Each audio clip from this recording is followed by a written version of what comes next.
Hello and welcome आपका एक बार फिर से मेरे YouTube channel Uttarakhand study with Lakshman में।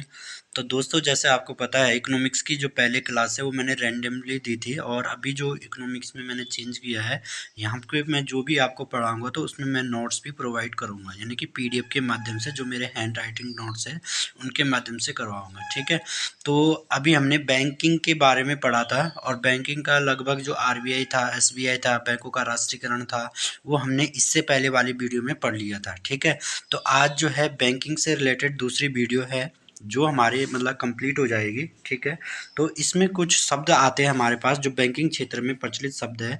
ठीक है, जैसे आपने कई बार सुना होगा बैंक दर। तो बैंक दर क्या होती है? वह दर जिस पर आरबीआई वाणिज्यिक बैंकों को दीर्घकालीन ऋण देता है, बैंक दर कहलाता है। ठीक है, सिंपल से याद रखना है कि जो कॉमर्शियल बैंक होते हैं ना, कॉमर्शियल बैंक, तो कॉमर्शियल बैंक को लॉन्ग टर्म के लिए जो है आरबीआई क्या करता है? ऋण देता है, उसे बैंक दर कहते हैं। ठीक है, इसके माध्यम से रिजर्व बैंक द्वारा साख नियंत्रण, क्रेडिट कंट्रोल किया जाता है। मतलब जो ऋण का नियंत्रण है वो भी इसके माध्यम से किया जाता है, साख नियंत्रण। ठीक है, तो बैंक दर किससे को बोलते हैं कि जिस पर आरबीआई कॉमर्शियल बैंकों को दीर्घकालीन ऋण देता है उसे बोलते हैं बैंक दर। ठीक है, इसके बाद हमारे पास एक शब्द आता है रेपो रेट, यानी कि रेपो दर। ठीक है, तो ये जो दर होती है जिस पर आरबीआई वाणिज्यिक बैंकों को अल्पकालीन ऋण उपलब्ध कराता है, रेपो रेट कहलाता है। ठीक है, बैंक दर और रेपो रेट में यही अंतर है कि जो बैंक दर होती है उस पर आरबीआई वाणिज्यिक बैंकों को दीर्घकालीन ऋण प्रदान करता है।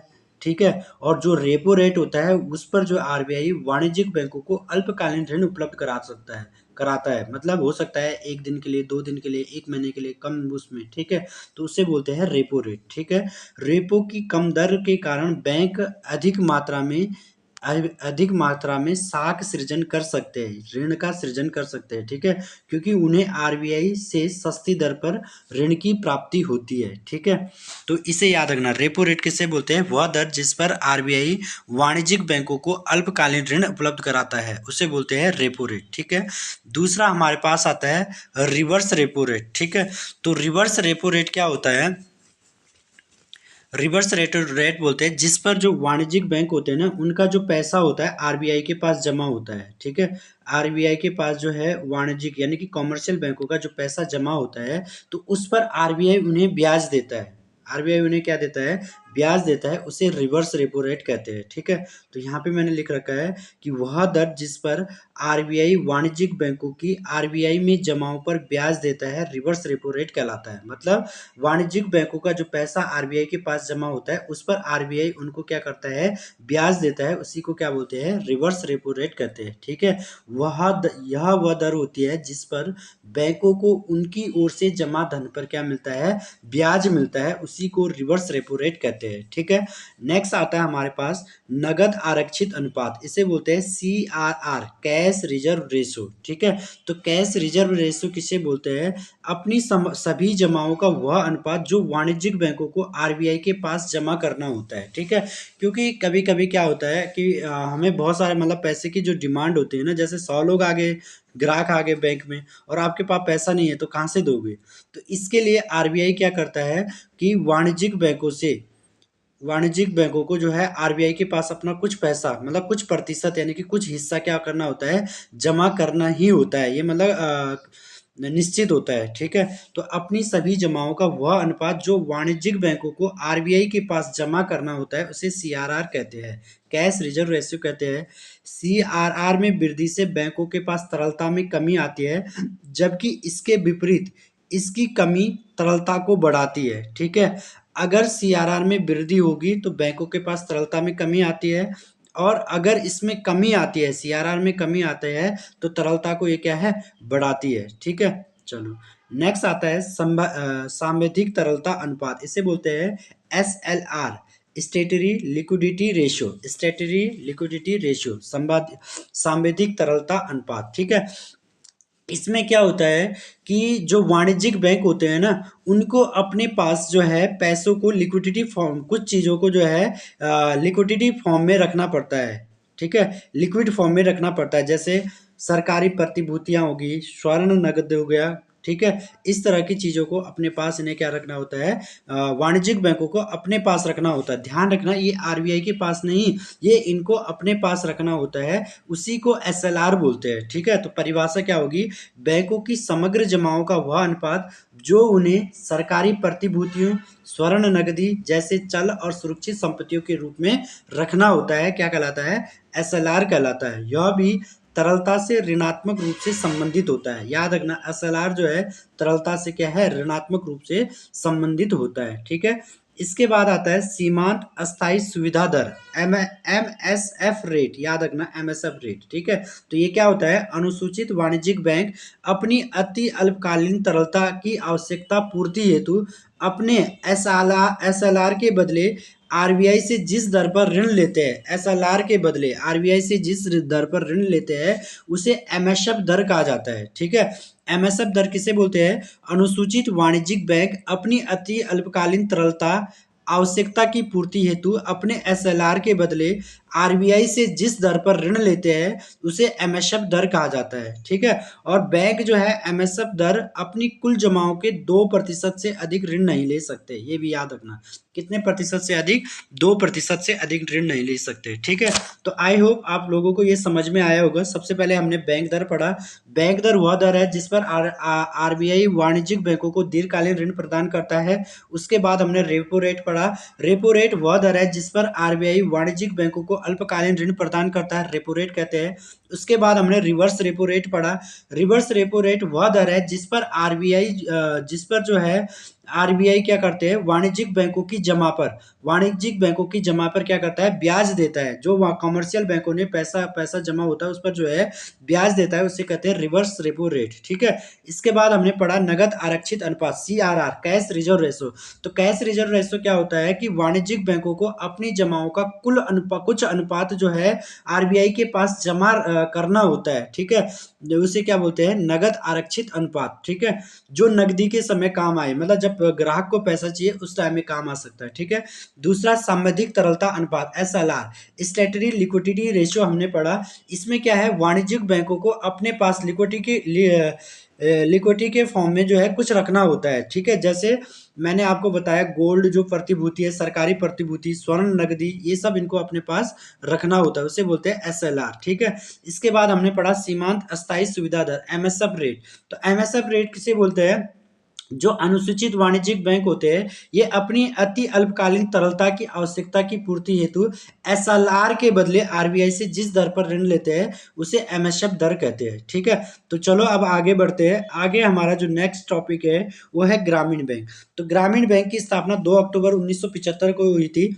इस दिन 5 क्षेत्रीय ग्रामीण बैंक को स्थापित किया गया था। कब, 2 अक्टूबर 1975 को। ठीक है, तो इसमें से दो तो एक मुरादाबाद में, एक गोरखपुर यानी कि उत्तर प्रदेश में, एक भिवानी हरियाणा में, एक जयपुर राजस्थान में, एक मालदा पश्चिम बंगाल में क्या है, स्थापित किया गया था। ठीक है, सिक्किम और गोवा को छोड़कर देश के सभी राज्यों में क्षेत्रीय ग्रामीण बैंक क्या है, कार्यरत है। मतलब सिक्किम और गोवा को छोड़कर क्षेत्रीय ग्रामीण बैंक में केंद्र सरकार, राज्य सरकार और प्रवर्तन बैंक का जो पूंजी लगाते हैं वो किस अनुपात में लगाते हैं, 50, 15 और 35।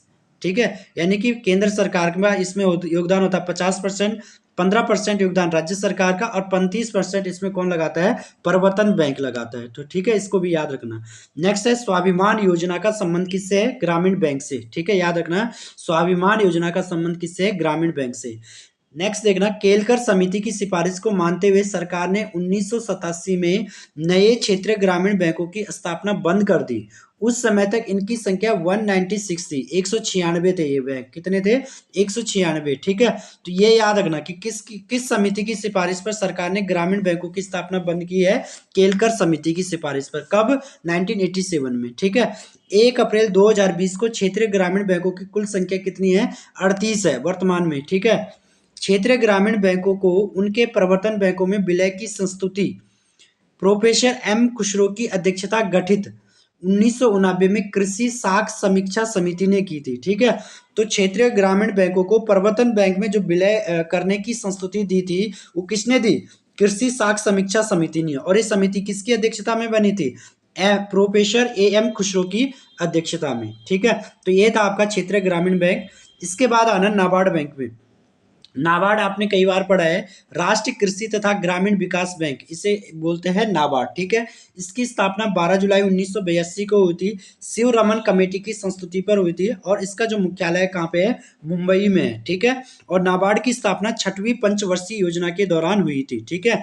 देश में कृषि और ग्रामीण विकास हेतु वित्त उपलब्ध कराने वाली शीर्ष संस्था है नाबार्ड, ठीक है। किसान क्रेडिट कार्ड का आरंभ करने तथा स्वयं सहायता समूह को बैंकों से जोड़ने में नाबार्ड की महत्वपूर्ण भूमिका है, ठीक है। किसान क्रेडिट कार्ड को आरंभ करने और स्वयं सहायता समूह को बैंकों में जोड़ने से किसकी भूमिका है, नाबार्ड की, ठीक है। तो किसान जो क्रेडिट कार्ड है, इसकी योजना की जो शुरुआत है अगस्त 1998 में हुई थी। तत्कालीन वित्त मंत्री यशवंत सिन्हा द्वारा किसान क्रेडिट कार्ड की शुरुआत की गई थी, ठीक है। नेक्स्ट है राष्ट्रीय कृषि सहकारी विपणन भारतीय संघ, नेफिड।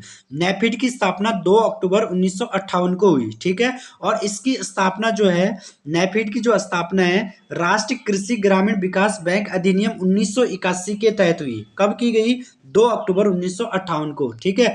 एक्ट पूछेगा 1981, ठीक है। यह राष्ट्रीय स्तर पर एक शीर्ष सहकारी संगठन है। इसका प्रमुख कार्य क्या है, चुनी हुई कृषि वस्तुओं को प्राप्त करना, वितरण करना, निर्यात करना और आयात करना, इसका क्या है, प्रमुख कार्य है, ठीक है। नेक्स्ट है राष्ट्रीय सहकारी विकास निगम। इसकी स्थापना कब हुई, 1963 में। नेक्स्ट है भारतीय जनजाति सहकारी विपणन भारत विकास परिषद। इसकी स्थापना कब हुई, 1987 में। नेक्स्ट है भूमि विकास बैंक, भूमि बंधक बैंक। इसकी स्थापना हुई 1919 में, और ये जो भूमि विकास बैंक है दीर्घकालीन ऋण उपलब्ध कराता है, ठीक है। नेक्स्ट है भारतीय औद्योगिक बैंक की स्थापना 1 फरवरी 1964 को हुई। इसका मुख्यालय मुंबई में, ठीक है। इसने जो कार्य शुरू किया 1 जुलाई 1966 से, भारतीय औद्योगिक बैंक ने, ठीक। नेक्स्ट है भारतीय औद्योगिक पुनर्निर्माण बैंक। इसकी स्थापना 20 मार्च 1985 को, भारतीय औद्योगिक पुनर्निर्माण बैंक की स्थापना 20 मार्च 1985 को। नेक्स्ट है भारतीय यूनिट ट्रस्ट। इसकी स्थापना 1 फरवरी 1964 को हुई, ठीक है। नेक्स्ट है भारतीय औद्योगिक निवेश बैंक लिमिटेड। इसकी स्थापना 17 मार्च 1997 को, 17 मार्च 1997 को हुई, ठीक है।